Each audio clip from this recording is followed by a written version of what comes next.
দিন। আমাদের ঈদগাহ মাঠে পাড়ার ছেলেরা নিয়মিত খেলাধুলা করে। গ্রামের কেউ গরু ছাগলও চড়ায়। এভাবে ঈদগাহের মাঠকে ব্যবহার করা যাবে কিনা? এতে কি নামাজের জায়গার সঙ্গে বেয়াদবি করা হয় কিনা? ঈদগাহে বছরে ২ টি ঈদের নামাজ ছাড়া অন্য কোনো কাজ যেহেতু হয় না, অতএব এটাকে দিনী কাজে, যেমন এখানে ওয়াজ মাহফিল করা, দিনী আয়োজন করা, এগুলো করা যেতে পারে।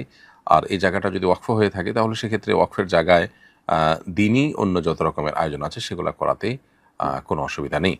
এর বাইরে সেখানে যদি বাচ্চারা খেলাধুলা করে তাহলে সেক্ষেত্রে মৌলিকভাবে সেটা কোনো অসুবিধার বিষয় নয়।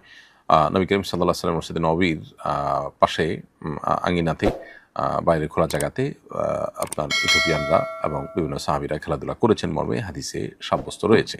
আপনার ঈদগাহ মাঠে যদি বাচ্চারা খেলাধুলা করে সেটা মাঠের শানের খেলা বা বেয়াদবি হবে বলে আমরা মনে করি না।